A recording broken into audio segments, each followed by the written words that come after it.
देखिए, वह फल धन्य है जब भगवान की कथा होती है। वह सामग्री धन्य है जो भगवान की कथा में काम आती है। वे जन धन्य है जिन्हें कथा कहलाने को उत्साह। वे सेवक धन्य है जो भागवत कथा में हार्दिक सहयोग देते हैं। वो कीर्तनकार धन्य है जो भागवत स्थल में आकर सुमधुर कंठ से भगवान नाम संकीर्तन करते हो। वे मास पक्ष तिथिवार धन्य है जिसमें भगवान की कथा होती है। वे वक्ता धन्य है अपनी वाणी को कृष्ण कथा कहकर कृतकृत्य करते हैं। और वे सुकृत्य श्रोता धन्य धन्य है जो शाम की सुंदर सुखद कथा को स्वाद के साथ सुनते हो। लोक कथाएं तो सभी सुनते हैं। इन लोक कथाओं को सुनते सुनते ही तो हम लोग बंधन में बंध गए हैं। इस बंधन को तोड़ने का उपाय भी यही है कि लोक कथाओं से मुंह मोड़कर मोहन की मनमोहिनी कथाओं से संबंध जोड़ ले।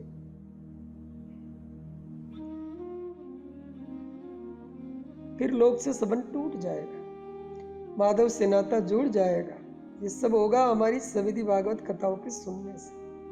जिनके पास संसारी सामग्री नहीं है उनके लिए प्रेम पूर्वक सुनना ही सबसे बड़ी विधि है। और जिनके पास संसार सामग्री है वे कृपणता न करें।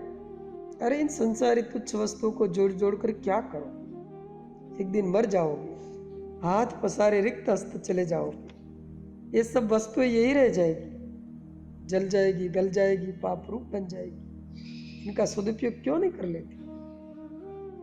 धन का सदुपयोग धर्म में लगे, भगवान के कथा कीर्तन में व्यय हो। फलों का उपयोग है भगवान के अर्पण हो। सब भक्त मिलकर हर्ष सहित प्रभु का प्रसाद पावे। इन रसीली लचीली कुरकुरी बुरबुरी मिठाइयों का सबसे सुंदर उपयोग यही है। भगवान का ठाट बाट से विशाल भोग लगे, 56 व्यंजन बने। भगवान श्याम सुंदर आकर अपने अधर का मधुर रस उनमें चुवा दे, जिससे और वे मधुराति मधुर बन जाए। फिर उन्हें भक्त वृंद भगवान का जय जयकार करते हुए पावे, भरपेट यथेच्छ पावे। सोचिए, इससे बढ़कर और इन पदार्थों की सार्थकता क्या है। फिर ये पदार्थ अमृत हो जाएंगे, खाने खवाने वालों को वैकुंठ ले जाएंगे। ऐसा न करके सबसे छिपा कर चुरा कर पूज जमाई को खिलाओगे, भगवान के अर्पण न करोगे, यही मिठाई पाप रूप बन जाएगी। निष्ठा तो बनती ही है, अंत में नरक ले जाएगी। जो भगवान के निमित्त न बनाकर अपने लिए पदार्थ बनते हैं वे पाप रूप है। उनका फल दुख, रोग और नरक ही है।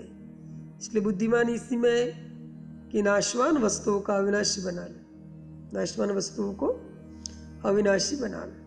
कृष्ण तथा कीर्तन के संसर्ग से, कृष्ण कथा कीर्तन के संसर्ग से उन्हें तारक बना ले। यही सबसे बड़ी चतुराई, यही पंडिताई है। सुत जी के मुनियों नारद जी के पूछने पर सनकादि महर्षि भागवत विधि का वर्णन करने लगे।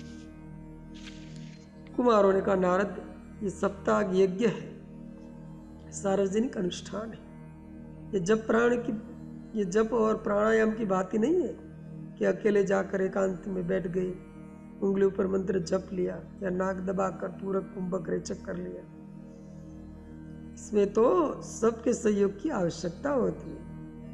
इस यज्ञ में सहयोग की आवश्यकता होती है। इस यज्ञ के लिए 2 साधन मुख्य चाहिए। एक तो जन का सहयोग, दूसरा धन का सहयोग। जैसा भी अपनी सामर्थ्य हो, भगवान ने विपुल धन दिया हो तो बड़े विस्तार से हृदय खोलकर उदारता के साथ व्यय करें। अपने समस्त बंधु बांधव, कुटुंबी, संबंधी सभी को बुला लें, सभी को कुछ न कुछ काम सौंप दें। अपनी बहनों को, लड़कियों को, बुआ को, अपनी ससुराल, नंदसाल और दूसरे संबंधियों को बुला लें। स्त्रियां भीतर का काम धंधा देखे, पुरुष बाहर का काम देखे। बच्चे चारों ओर सुंदर सुंदर नए नए वस्त्र पहनकर क्रीड़ा करे, मंडप को सजावे, फल फूल लावे, बंधनवाल बनावे, शुभ मुहूर्त सुदबाई कथा थल सुगर बनावे कदली बंधन वार पताका ध्वजा लगावे कार्तिक क्वार आषाढ़ भाद्र अगन रुसावन कहे मोक्ष प्रद मास पठावे सबई निमंत्रण कथा भागवत 7 दिन होगी आवे कृपा करी आई कथा रस पान करी करई कृतार्थ दास।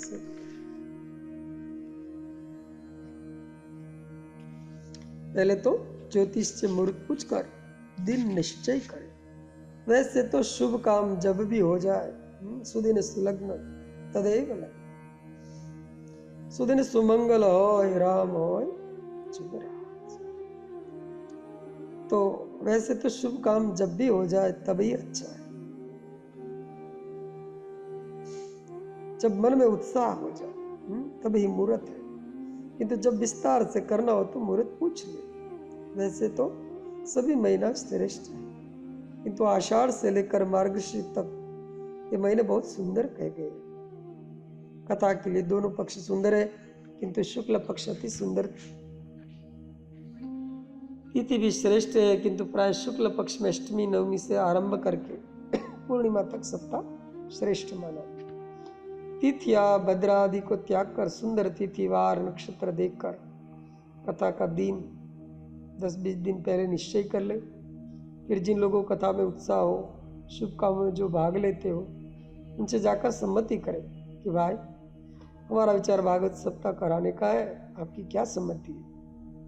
वे कहेंगे ही आपने बड़ी सुंदर बात सोची, इससे बढ़कर और क्या कार्य हो सकता है, आप अवश्य करें। कब से कर रहे हैं? तब उनसे क्या अमुक तिथि से कराने का विचार है, किंतु ये आपके सहयोग बिना नहीं हो सकता। आपको ही तो सब कुछ करना धरना है होगा, आपको ही सब करना धरना होगा। ये कहेंगे ये भी कोई कहने की बात है, वह तो सभी काम है, भगवान के काम से कौन मुंह मोड़ सकता है। वह तो सभी का काम है, भगवान के काम से कौन मुंह मोड़ सकता है। मुझे आप जो कहेंगे यथाशक्ति उसे करने की चेष्टा करूंगा। इस प्रकार अपने सहायक सहयोगी को कथा प्रेमियों से सम्मति करके उनकी स्वीकृति लेकर तब आगे का काम बढ़ाना चाहिए। सबसे पहले तो अपने सगे संबंधी इष्ट मित्रों को पत्र भेजे, सुयोग्य लेखकों से पत्र लिखवावे। उसमें इस प्रकार लिखे, सिद्धि सिद्ध स्वरूपमा सकल गुण निधान फला फला भाई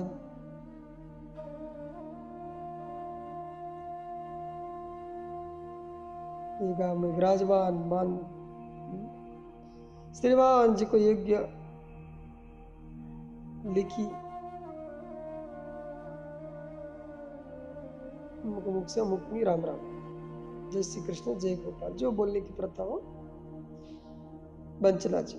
आगे हाल ये है कि हम सब यहाँ प्रसन्न है, आप सबकी प्रसन्नता श्री भगवान से सदा नेक चाहते। आगे भगवान की कृपा से आप सब लोगों के आशीर्वाद से हमारा मनोरथ श्रीमद् भागवत सप्ताह करने का हुआ है, उसकी पूर्ति भगवत कृपा और सबके आशीर्वाद से और सहयोग पर निर्भर है। अमुक तिथि से लेकर अमुक तक सप्ताह की तिथि निश्चित हुई है। 7 दिनों यह बड़ा अद्भुत अलौकिक आनंद हो रहेगा। बड़े बड़े सत्पुरुषों का दुर्लभ समागम होगा। अपूर्व रस में श्रीमद् भागवत की कथा होगी। आप तो पहले से ही कथा के प्रेमी हैं, आपकी रसिकता के संबंध में तो कुछ कहना ही नहीं। अतः इस तिथि के एक दिन पहले ही आप अवश्य पधारे, सब परिवार पधारे, और भी जो कथा के प्रेमी हो उनको भी सूचना दे दे। ऐसा न हो कि इस पुण्य अवसर पर आपके दर्शन न हो सके, कदाचित 7 दिन का अवकाश न भी मिले, तो जैसे भी बने तैसे सभी काम छोड़कर एक दिन के लिए तो अवश्य ही आए, क्योंकि यहाँ का तो एक क्षण भी बड़ा दुर्लभ है। अपने आने की स्वीकृति भेजे। हमारे योग्य कोई सेवा हो तो उसे लिखे, भूले नहीं। सब लोगों को यथायोग्य कहे, बाल गोपाल को प्यार। ऐसा पत्र अपने सगा संबंधियों को लिखे। विरक्त वैष्णव त्यागी महात्माओं को नम्रतापूर्वक प्रार्थना करें।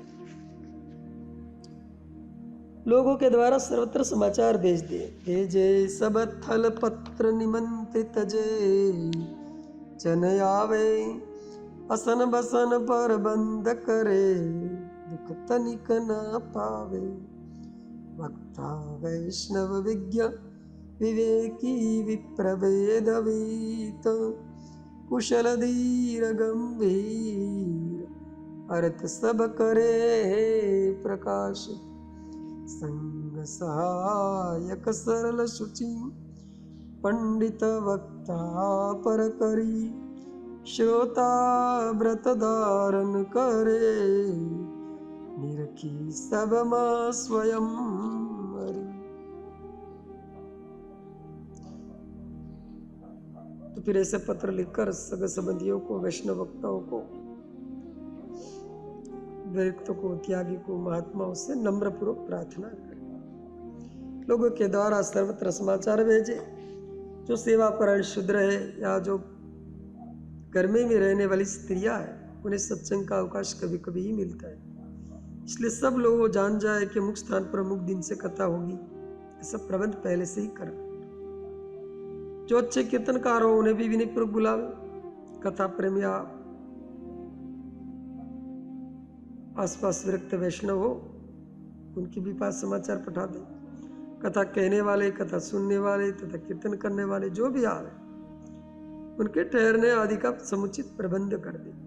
ठहरने का स्थान ऐसा हो जहाँ थल का, डोल डाल का सुपास हो, जल का और डोल डाल का सुपास हो।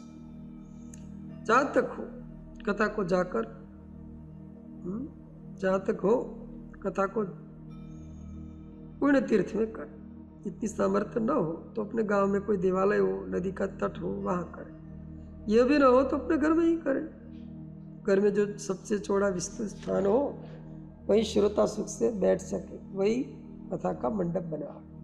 पहले वहां के सब सामान को उठाकर दूसरे स्थान पर रख दे। तूली, जाला, मकड़ी सब बांस पे कपड़ा बांधकर झाड़ दे, बुहारी से झाड़ू दे दे। फिर गोबर मिट्टी से लीप दे। यदि संपूर्ण भूमि पर पत्थर लगे हो, एरलेप हो रहा हो तो उसे धो दे। फिर उस पर गेरू के चूर्ण से चौका, बेलबूटे, चित्र आदि बना। भूमि पर बिछाने के लिए बिछौना का तथा साधु संतों के लिए आसनों का प्रबंध कर ले। अपने यहाँ पर्याप्त न हो तो इधर उधर से मांगकर 4-5 दिन पहले ही एकत्रित कर ले। फिर निज स्थान में सुंदर मंडप बनावे। इसे जितना सजा सकते हो उत्साहपूर्वक सजा। वक्ता के लिए मृदुल गुदगुदा आसन बिछावे। पीठ टेकने के लिए बड़ा तकिया रख दे। मंडप के चारों कोने पर केले के खंभे लगा दे। केलों को किसी ऐसे पात्र में रखे कि सप्ताह भर हरे भरे बने रहे। ध्वजा, पताका, बंधनवार, झंडे आदि लगाकर ऐसा बना दे देखने वालों का मन प्रफुल्लित हो उठे। वेदी के ऊर्ध्व भाग में 7 वस्त्र लगाकर 7 लोगों की कल्पना करें। उसमें आसन बिछाकर 7 विरक्त वैष्णव को बिठा। साक्षात ऐसा भी न कर सके तो ऊपर 7 परत का वस्त्र लगाकर मन से ही कल्पना कर ले। श्रोता वक्ता का शुभ दिशा में मुख करके बैठे। शौनक जी ने पूछा, श्रोता का मुख किधर होना चाहिए और वक्ता का किधर? सूत जी ने कहा, महाराज यदि वक्ता का मुख उत्तर की ओर हो जाओ तो श्रोता का मुख पूर्व की ओर। यदि वक्ता का मुख पूर्व की ओर हो तो श्रोता का उत्तर की ओर। श्रोता वक्ता के बीच में कैसे भी पूर्व दिशा आ जानी चाहिए। शौनक जी ने पूछा, इसका क्या अभिप्राय, कैसे श्रोता वक्ता के प्रसंग में पूर्व दिशा आवे?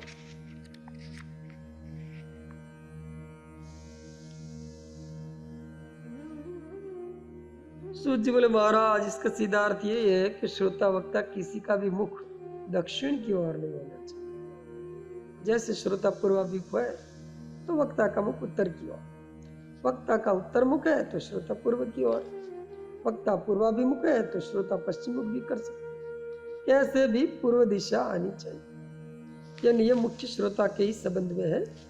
वक्ता का चुनाव बड़ी बुद्धिमानी से सोच समझकर करना चाहिए।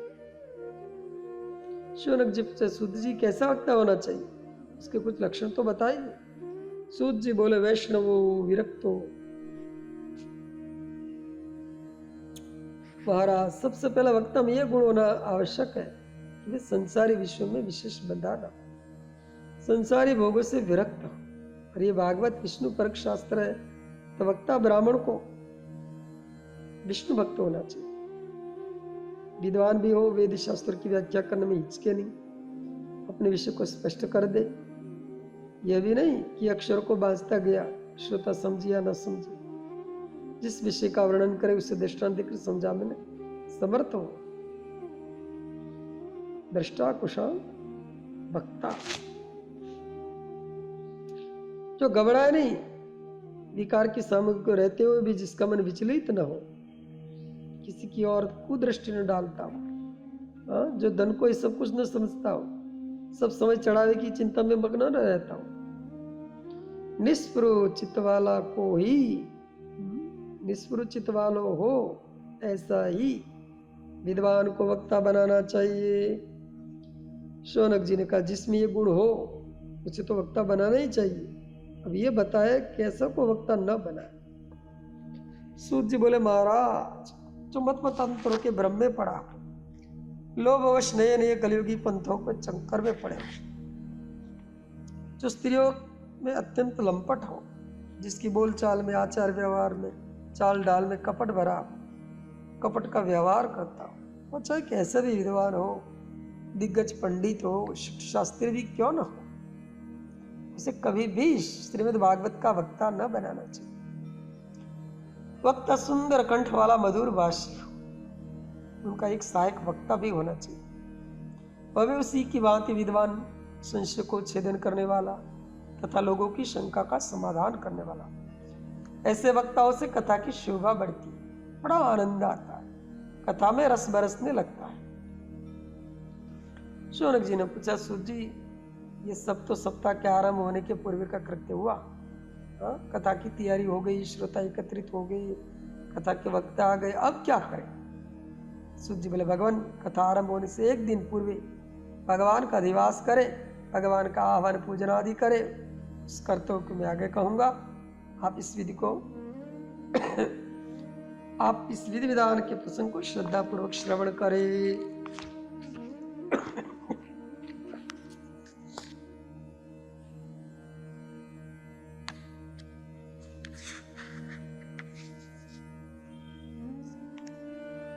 भगवान की स्तुति करें। सूर्य के मुनियों भगवान की षोडोपचार से पूजा करके अनंतर श्रीमद् भागवत की पुस्तक की अति उत्साह, परम प्रीति और शास्त्र विधि से पूजा करें।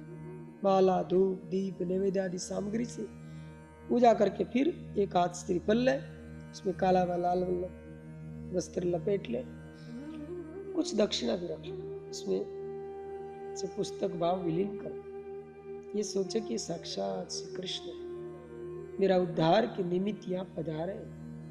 उनकी अति मुदित मन से, प्रेम भरित हृदय से यो स्तुति करे। भागवत भगवत रूप पतिहारो, जगमा भटकत दर्शन दीने, अब मिली गयो सहारो। भयो सनात शरण तब आयो, और नहीं रखबारो। पद पद मुनि महा पर्यो, पतित प्रभु पकरो बाऊ बारो।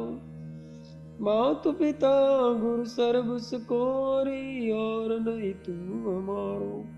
शरण शरण बिरद सुनि पकड़ो, दीन उदाहरण द्वारो। अब तक गणित दम उदारे, अब जा पतित ही तारो। सफल होई व्रत नियम, कथा प्रभु बाधा, विघ्न निटारो। हे भागवत के रूप में भगवान, हे ग्रंथ के रूप में गोविंद, हे ज्ञान स्वरूप, हे कृष्ण स्वरूप, चिरकाल से मैं भव सागर में भटक रहा हूँ, उससे पार जाने को छटपटा रहा हूँ। अब सौभाग्य से आपके दर्शन हो, तुम्हें सर्वसमर्थ स्वामी समझकर सदा के लिए तुम्हारी शरण। हे दीन दयाल, मैं तुम्हारा दास हूँ, हे केशव, मैं तुम्हारा किंकर हूँ, मेरी रक्षा करो, मेरे मनोरथ सफल करो, मेरे व्रत को पूर्ण करो, मेरे नियम को निभाओ, मुझे अपनाओ, अपना अकिंचन अनुचर बचाओ, अपना अकिंचन अनुचर बनाओ। फिर एक विधि है, विधि पूर्वक क्रम से आह्वान, पाद्य, अर्घ्य, आचमनी, स्नानीय वस्त्र, अलंकार, यज्ञोपवीत, धूप, दीप, नैवेद्य, मुख शुद्धि, दक्षिणा और नमस्कार करें।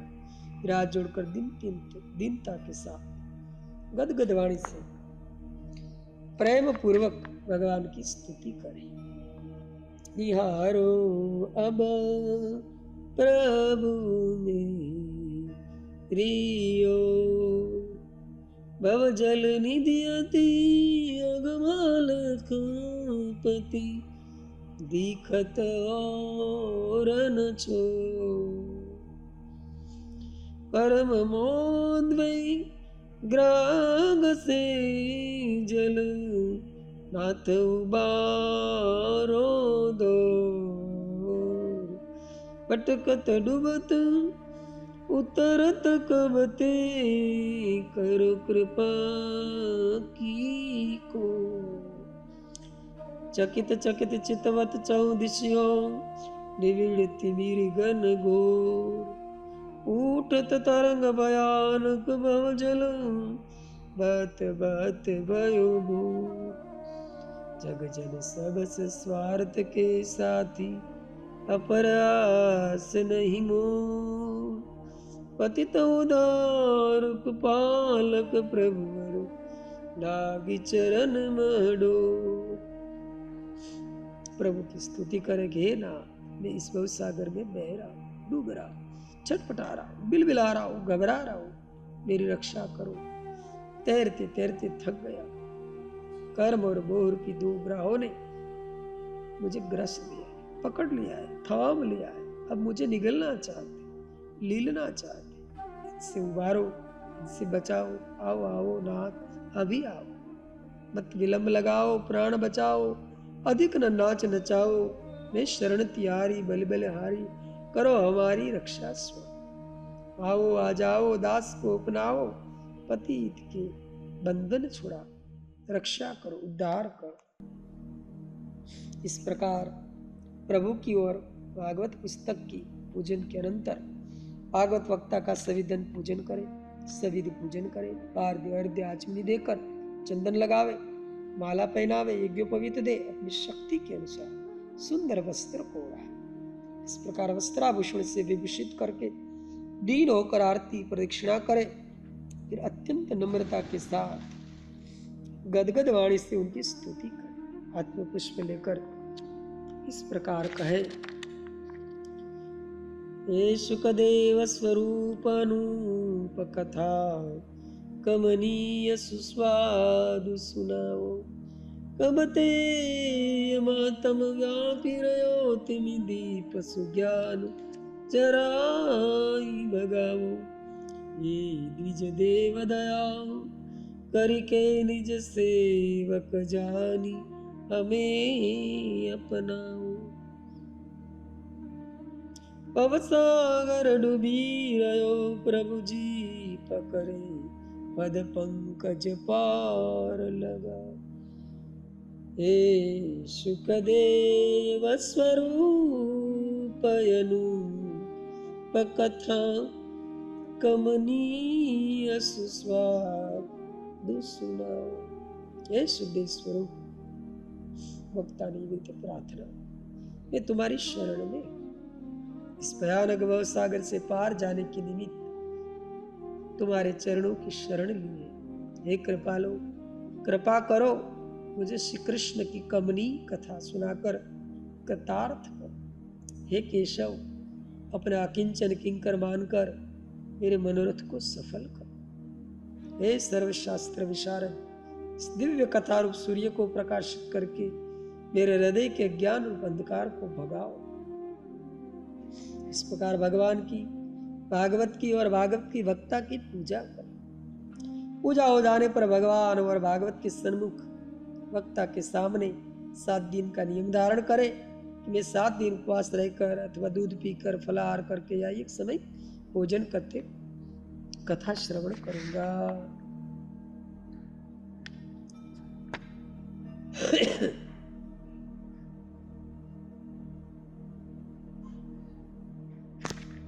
भक्त भागवत व्यास विप्र सुर पितर सबिनुकु पूजित कर दंडोत करे आगत अतिथिनुकु द्वादक्षर मंत्र हेतु द्विज 5 बिठावे विधिवत करी के वर्ण नियमते जप करवावे सबती अनुमति मांगी पुनि सुने महात्म प्रेम ते 7 दिवस सप्ताह को सुने यथा विधि नियते। तो 7 दिन उपवास रहकर या किसी भी नियम धारण करके यथाशक्ति 7 दिन पालन करें। वक्ता का जो सहायक है उसकी पूजा करें। इस प्रकार यह आरंभिक कृत्य समाप्त हुआ। अब एक बात और रह गई। वक्ता सहायक वक्ता के अतिरिक्त 5 ब्राह्मणों को जप के लिए वर्ण करो, क्योंकि भागवत सप्ताह एक प्रकार का यज्ञ है और यज्ञ में विघ्नों की बड़ी संभावना होती है। अतः यज्ञ निर्विघ्न समाप्त हो जाए, किसी प्रकार की त्रुटि न रहे, इसके निमित्त 5 ब्राह्मण को भगवान के द्वादक्षर मंत्र के जप के निमित्त बिठा देना चाहिए। उन्हें वर्णी देकर जप के लिए वर्ण करें। फिर जितने वहां विष्णु भक्त ब्राह्मण वैष्णव तथा कीर्तनकार हो उनको भी नमस्कार करें, यथाविधि इनकी पूजा करें। फिर सबकी अनुमति लेकर सबको दंडवत प्रणाम करके वक्ता के द्वारा बताए हुए अपने आसन पर स्वस्थ चित्त होकर बैठ जाए। उस दिन वक्ता को चाहिए कि श्रीमद् भागवत का महात्म्य सुने। श्रोता को एकाग्रचित होकर कथा को श्रवण करना चाहिए। कथा सुनते समय लोक वार्ताओं का विचार न करें। संसार में जो उत्तेजक व्यावहारिक घटनाएं घट जाती है उन्हें संकल्प पूर्वक न सुने। इसी बातों के श्रवण करने से यथाशक्ति बचता रहे। अपनी धन संपत्ति के संबंध में भी विशेष चिंता न करें। 7 दिन सब कार्य भर सांवरिया को सौंप दे। वे ही सब देख रेख रखे।